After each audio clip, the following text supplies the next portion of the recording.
Wow, এটাতে তো কোনোভাবে স্কেচ পড়ছে না। হ্যালো এভরিওয়ান, কি অবস্থা সবার? আজকে আমরা রিভিউ দেবো Nokia C32। এই ফোনটির রিভিউ করব, এই ফোনটির ফুল আনবক্সিং দেখাবো, এই ফোনটির বাংলাদেশ প্রাইস কত রাখা হচ্ছে সেটা সম্পর্কে জানাবো, এবং এই ফোনটি আপনার জন্য কিনা উচিত হবে কিনা সে সম্পর্কে A to Z থাকছে। তো চলুন ভিউয়ার্স, মূল ভিডিওতে জাম্প করা যাক। Nokia C32 এই ফোনটির বক্সের উপরে লেখা রয়েছে 7GB RAM, 128GB storage, 50 megapixel camera এবং রিয়ার গ্লাস প্যানেল। তো চলুন ফোনটি আনবক্সিং করা যাক। ফোনটির উপরে বক্সটি খোলার পরে কিন্তু আরেকটি বক্স দেখা যাচ্ছে। তো চলুন এই বক্সটিকেও আনবক্সিং করে ফেলি, এবং যারা আমাদের চ্যানেলটি অলরেডি সাবস্ক্রাইব করেননি প্লিজ সাবস্ক্রাইব আওয়ার চ্যানেল, এবং যারা ইতিমধ্যে আমাদের চ্যানেলটি সাবস্ক্রাইব করেছেন তাদেরকে অসংখ্য ধন্যবাদ। বক্সটি আনবক্সিং করার সাথে সাথে আমরা দেখতে পাচ্ছি আমাদের কাঙ্ক্ষিত ফোনটিকে আমরা পাশে রাখি এবং দেখি আর কি কি রয়েছে। এরপরে রয়েছে কিছু ইউজার ম্যানুয়াল গাইড, দেন তারপরে রয়েছে একটি plastic silicon back cover case, যা আপনার ফোনটিকে প্রোটেকশন দেওয়ার জন্য যথেষ্ট এবং এটাকে বেশ মজবুত মনে হচ্ছে। এরপর রয়েছে 10 ওয়াটের একটি চার্জিং অ্যাডাপ্টার। আমার কাছে মনে হয় যে 10 ওয়াটের অ্যাডাপ্টারটা খুবই স্লো চার্জ করবে আপনার ফোনকে। এখানে কমপক্ষে 18 ওয়াটের চার্জার দেওয়া উচিত ছিল। এবং সর্বশেষ রয়েছে type C USB charging cable, যেটার বিল কোয়ালিটি আমার কাছে যথেষ্ট সুন্দর মনে হচ্ছে। দাঁড়ান আরো আছে। ফোনের বক্সের উপরে কিন্তু ফ্রি নোকিয়া ইয়ারফোন দেওয়ার কথা রয়েছে, কিন্তু আমরা বক্সের মধ্যে কোনো ইয়ারফোন পাচ্ছি না কেন? এখানে তারা একটা বারকোড কোড স্ক্যানিং রয়েছে। আপনারা এই বারকোডটি স্ক্যান করলে আপনাকে সরাসরি নিয়ে যাবে তাদের ওয়েবসাইটে। সেখান থেকে কিন্তু আপনারা নোকিয়ার ইয়ারফোন কালেক্ট করতে পারবেন। আমার মনে হয় বক্সের সাথে যদি দিয়ে দিত তাহলে ভালো হতো, কারণ এটা একটা এক্সট্রা প্যারা আমার কাছে মনে হয়েছে। ফোনটিকে রেইনকোট থেকে বের করার পরে আমার কাছে যথেষ্ট প্রিমিয়াম মনে হচ্ছে।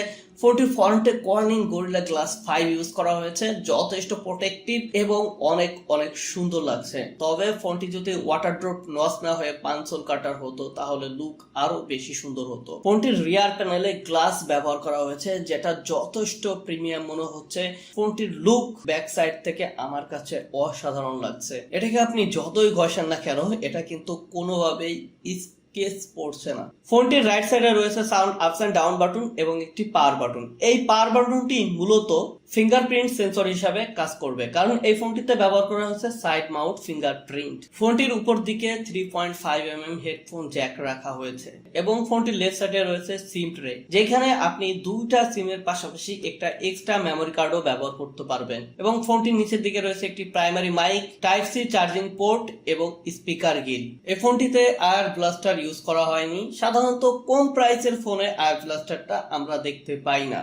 ফোনটির হাইট 164.6 মিলিমিটার এবং ফোনটির উইথ 75.9 মিলিমিটার। ফোনটির থিকনেস 8.5 মিলিমিটার এবং ফোনটির ওয়েট 199.4 গ্রাম, প্রায় 200 গ্রাম। এই ফোনটাকে আপনি যথেষ্ট ভারী একটা ফোন বলতে পারবেন না, আবার একটা লাইট ওয়েট ফোনও বলতে পারবেন না। থিকনেস এবং ওয়েটের দিকে ফোনটি মোটামুটি অ্যাভারেজ একটি ফোন।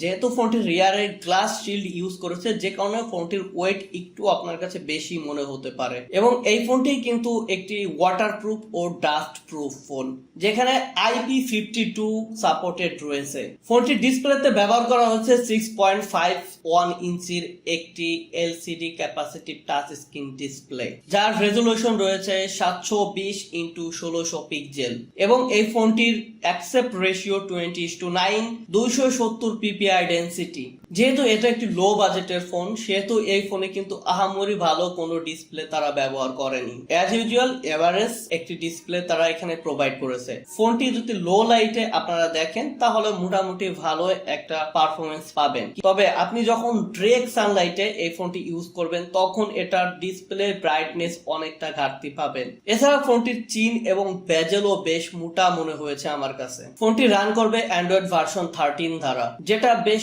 লেটেস্ট একটি টেকনোলজি। এছাড়া ফোনটি চিপসেট হিসেবে থাকছে ইউনিসোক SC9863A1। এটা বেশ ওল্ড জেনারেশনের একটি চিপসেট। এটা মূলত কোয়াড কোরের একটি অক্টা কোর প্রসেসর, এবং এই চিপসেটের ফ্যাব্রিকেশন 22 C32NM, যে চিপসেটটা আমার কাছে অনেক সস্তায় একটি চিপসেট মনে হয়েছে। সাধারণত আমরা লো বাজেটের ফোনে এর থেকেও ভালো চিপসেট আশা করি। এই ফোন দিয়ে আমরা পাবজি এবং ফ্রি ফায়ার টেস্ট করেছিলাম। পাবজিতে বেশ ল্যাগ লক্ষ্য করেছি এবং এই ফোনটি যখন আমরা পাবজি খেলছিলাম তখন বেশ বাগও লক্ষ্য করেছি। বেশ কিছুক্ষণ গেম খেলার পরে হিটিং ইস্যুটা লক্ষ্য করেছি, বেশ চোখে পড়ার মতো। তবে আমরা যখন এই ফোন দিয়ে ফ্রি ফায়ার প্লে করছিলাম তখন বেশ স্মুথ একটি গেম প্লে পাচ্ছিলাম। সুতরাং যারা এই ফোন দিয়ে পাবজি খেলতে চাচ্ছেন তাদের জন্য কিন্তু এই ফোনটি না, তবে যারা ফ্রি ফায়ার খেলতে চান তারা চাইলে এই ফোনটি নিতে পারেন। যদিও এই ফোনটি কোনো গেমিং ফোন না এবং এই ফোনের যে প্রসেসর ব্যবহার করেছে সেটাও একদমই গেমিং প্রসেসর না। অতএব যারা গেমিং লাভার আছেন তারা এই ফোনটি না নিলেই ভালো হবে। ফোনটির ব্যাকে ডুয়েল কোর ক্যামেরা সেটআপ ব্যবহার করা হয়েছে, যার মেইন ক্যামেরা হিসেবে থাকছে 50 মেগাপিক্সেলের একটি ওয়াইড অ্যাঙ্গেল প্রাইমারি ক্যামেরা এবং অন্যটি 2 মেগাপিক্সেলের একটি মাইক্রো ক্যামেরা। এখানে 2 মেগাপিক্সেলের মাইক্রো ক্যামেরাটা তেমন কোনো কাজে না আসলেও 50 মেগাপিক্সেলের ওয়াইড অ্যাঙ্গেল ক্যামেরা যথেষ্ট ভালো মানের ছবি তুলতে পারে। আমরা এই ফোন দিয়ে বেশ কিছু ছবি তুলেছিলাম, সেগুলো স্যাম্পল আপনাদেরকে প্রোভাইড করছি, সেগুলো দেখলেই বুঝতে পারেন যে এই ফোনটিতে কত ভালো ছবি তুলতে পারে। ইমেজ কোয়ালিটি মোটামুটি যথেষ্ট ভালো, ইমেজে যথেষ্ট ব্রাইটনেস ধরে রাখতে পারে। এছাড়া প্রতিটা ইমেজে ডিটেলস এর পরিমাণ বেশ লক্ষণীয়। আমার কাছে এটা দিয়ে তোলা ছবিগুলো যথেষ্ট ঠিকঠাকই লেগেছে। এছাড়া এই ফোনের ব্যাক ক্যামেরা দিয়ে আপনি 1080 30 fps এ ভিডিও রেকর্ড করতে পারবেন। ভিডিওতে iOS এর কন্ট্রোলিং থাকলেও তেমন ভালো স্টেবিলাইজেশন ভিডিও প্রোভাইড করতে পারে না। তবে এটা যেহেতু লো বাজেটের ফোন, এই ফোন দিয়ে আপনি যদি একটু শক্তভাবে ফোনটি ধরে রাখে সাবধানে ভিডিও করতে পারেন তাহলে যথেষ্ট কাজে লাগানোর মতো ভিডিও পেয়ে যাবেন। ফোনটির ফ্রন্টে ব্যবহার করেছে 8 মেগাপিক্সেলের একটি প্রাইমারি ক্যামেরা। ফ্রন্টের ক্যামেরা যথেষ্ট ভালো মানের ছবি তুলতে পারে, সোশ্যাল মিডিয়াতে শেয়ার করার মতো একবারে রেডিয়েবল ফটো তুলে আমরা এটা দিয়ে বেশ কয়েকটি ফটো তুলেছিলাম এবং ফটো কোয়ালিটি বেশ সুন্দর এবং ঠিকঠাকই আমার কাছে লেগেছে। ডে লাইট কন্ডিশনে মোটামুটি ভালো মানের সেলফি তুলতে পারে। ফোনটিকে চার্জিং ব্যাকআপ দেওয়ার জন্য রয়েছে 5000 mAh এর লিথিয়াম পলিমার একটি নন রিমুভেবল ব্যাটারি। যেই ব্যাটারিকে চার্জ দেওয়ার জন্য আপনি পাবেন 10 ওয়াটের একটি ফাস্ট চার্জার। 10 ওয়াটের এই চার্জারটি আপনার ফোনকে চার্জ করতে প্রচুর স্লো করবে। 0 থেকে 100% চার্জ দিতে আপনার প্রায় 2.5 ঘন্টার মতো সময় লাগবে। বাংলাদেশ মার্কেটে একটা ভেরিয়েন্টে এই ফোনটি পাওয়া যাচ্ছে 4GB র্যাম 64GB স্টোরেজের। আপনি চাইলে কিন্তু 4GB র্যামের সাথে সাথে 3GB এক্সটার্নাল র্যামও বাড়ায় নিতে পারবেন, কারণ এই ফোনটিতে রয়েছে 3GB ভার্চুয়াল র্যামের সাপোর্টেড। 4GB র্যাম 164GB স্টোরেজের এই ফোনটি বর্তমান বাংলাদেশ বাজারে 15,000 টাকায় পাওয়া যাচ্ছে। ফোনটি আপনাদের কাছে কেমন লাগলো অবশ্যই আমাকে কমেন্ট করে জানাবেন। দেখা হবে নতুন কোনো এপিসোডে, তার আগে আশা করি সবাই ভালো থাকবেন, সুস্থ থাকবেন। ধন্যবাদ সবাইকে।